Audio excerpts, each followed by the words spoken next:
장관님, 네네. 오늘 노웅래 전 의원이 무죄가 났는데요. 네. 이게 2년 7개월 말입니다. 김영철 검사, 고형곤 검사, 송경호, 한동훈, 친윤 검사들이 한 불법 별건 수사이고 위법 수집 증거 네네. 때문에 전부 무죄가 났습니다. 2023년 4월에 기소했는데요. 2년 7개월 만에 이렇게 무죄가 나도 이것은 회복을 시킬 수가 없습니다. 네네. 그렇지 않습니까? 네. 노웅래 의원의 그 지역구가 나중에 2024년 총선에서 국민의힘이 당선됐습니다. 친윤 검사들이 이렇게 할 수 있습니다. 민주당에 대해서. 왜냐하면 지금 국민의힘 의원들께서 오늘 이화영 재판 얘기를 같이 하셨는데 같은 맥락입니다. 이게 별개의 사건만 들여다보면 사건에 따라서 이것이 뭐가 좀 잘못됐다고 생각하실 수 있는데 이화영 수사한 사람들이 이 친윤 검사들이에요. 똑같은 맥락이고 아까 이화영 재판이 대통령 공범이라고 말씀하셨는데 그거 사과하셔야 됩니다. 명예훼손이고요. 오늘 그 재판은 이화영 부지사의 위증 사건입니다. 대북 송금 사건이 아니고 그러니까 대통령하고 상관없는 위증 사건의 국민 참여 재판 관련해서 증인을 5일 만에 국참을 하려고 보니까 5일 동안 64명의 증인을 검찰이 신청을 했고 재판부에서 그것을 조정을 하는 것에 대해서 그냥 집단적으로 반발하고 퇴정한 것입니다. 이것은 이 국참 재판을 깽판을 친 거예요. 검사들이 그냥 집단 퇴정하면서 이것은 지난번 18명 검사장 집단 행동하고 같은 맥락이에요. 이게 그냥 모두 다 이 검찰 개혁이라든가 수사권, 검찰권 수호 여기에 목매는 검사들이 그냥 국민들을 향해서 겁박하고 항명하고 행동으로 보여주고 마치 조폭처럼 이렇게 하는 겁니다. 이게 그러니까 노웅래 전 의원님 사건이나 아니면은 이 이화영 부지사 사건이나 이게 같은 맥락에서 보시면은 이해를 하실 수가 있습니다, 장관님. 그리고 최근에 김용현 변호인단 감치 관련해서 서울구치소 조사를 하셨을 것 같은데 제가 확인을 했더니 그 당시에 출정과에서 변호인 신분증도 확인을 했다고 그래요.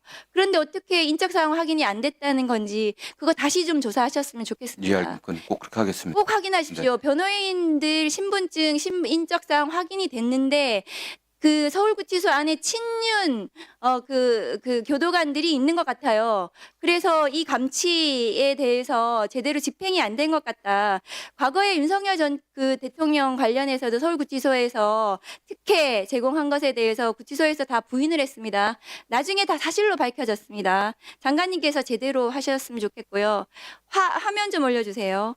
이 변호사들 변호사법 위반을 했습니다. 이 자유서울 이 구성원이 채워지지 않아서 법무부에서 지난 5월에 이 구성원이 인원수 맞추라고 말씀을 하셨는데 처음에 한 명 더 보충했다가 지금은 다시 2명이라고 해요. 3명 중에.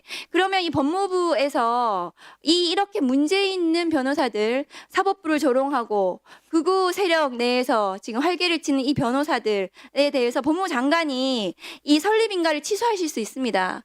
이 법무법인에 대해서 취소하십시오, 장관님. 네, 지금 어떻게 생각하십니까? 법정 구성원 수 요건을 갖추지 못한 법무이 꽤 많습니다. 네. 지금 실태 파악을 했고요.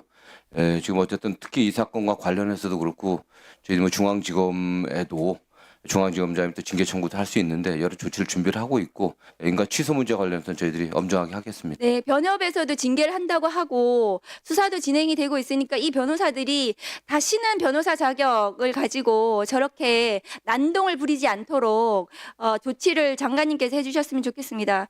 법원행정처장님께 질문 드리겠습니다. 예. 저 감치 재판이 진행이 됐는데 인적사항 저렇게 거부한다고 해가지고 감치가 되지 않는 사례가 발생했습니다.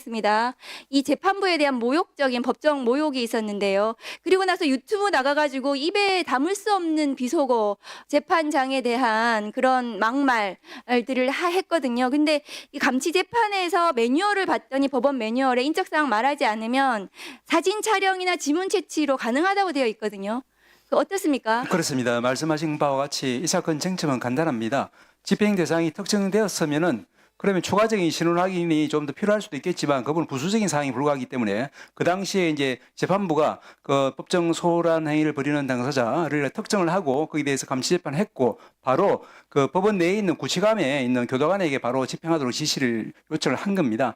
그러니까 시간적인, 장소적인, 상황적인 통일성이 인정되기 때문에 특정이 아무런 문제가 없는 사안이라서 저희들도 왜 이것이 이제 집행이 안 됐는지를 의문스럽게 생각했는데 조금 전에 법무부 장관 말씀 들어보니까 아마 교도관들 사이에서 소속 문제로 조금 어느 소속이냐 이런 것에 따라서 혼동이 있었던 것처럼 말씀을 하셔가지고 이해는 됐습니다만은 이 재판이라고 하는 것은 법치주의는 재판을 통해서 구현이 됩니다. 재판은 결국 집행을 통해서 최종 완성이 되기 때문에 집행기관에서 협조를 하지 않으면 법치주의가 무너져 버립니다. 그런 의미에서 저희들은 이 사건을 굉장히 중요한 사건으로 생각을 했는데 다행히 바로 법무부에서 그걸 앞으로는 이제 집행 대상이 특정되면은 집행에 협조를 하겠다라고 입장을 바꿨기 때문에 저희들은 그 부분에 대해서는 감사하게 생각합니다. 다만 말씀하신 그 이제 변호사에 대해서는 저희들은 이제 제가 말씀드린 바와 같이 처음으로 제가 이제 고발 조치를 했는데 이 부분은 전체 법관들이 이제 많이 주목하고 있는 사건인 것 같습니다만은 지금 이 사건이 되었기 때문에 더 이상 그 부분에 대해서는 말씀을 드리지는 않겠습니다.